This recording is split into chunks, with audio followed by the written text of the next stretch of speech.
خال محمد یوان محمد مومین‌آباد. در این معرکه امروزه ما دو تا پهلوان شناخته جمهوری چمپیون های تاجیکستان صدولا دو تا غالبیت دارد. ناحیه آوازداری قابادیان مهمان خوش آمدین نوری دیده تا سر حریفی او شربچه بننگ و ناموسی مومین آبادی آیتلای قمر مهمان خوش آمدین. کوگی جنگی بالای اشترده یک خوشبالتان شربچه های بننگ و ناموسی و زبطباری ناحیه آوازداری رودکی مومین آباد قابادیان. غزلشوی دولتشاه تاجیکستان حسن‌الدین ازبکستان. محمد مومین‌آباد.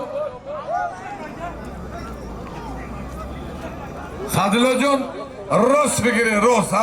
شما پهلوانای شناخته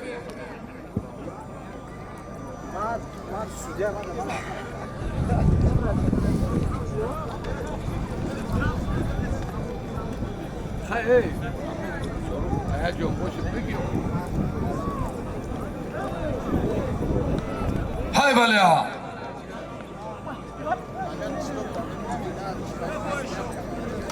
ازگم سادلو جان سلامتر نگاه برادرها مهماندار نوازی مردمی تاجیکستان و کلی مردمی جهان معلوم است. من همین دو پهلوان تاجیکستانی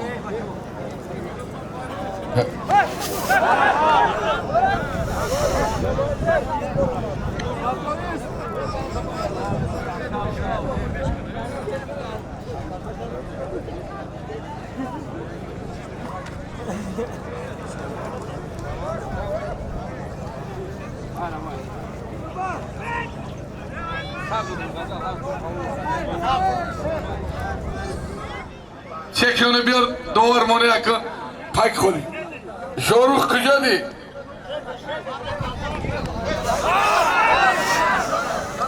غیرت که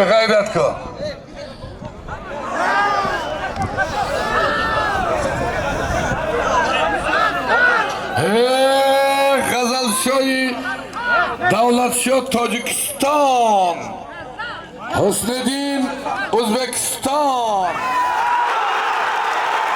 من آیتلای قمر حریفی خشه به تخت پوش زد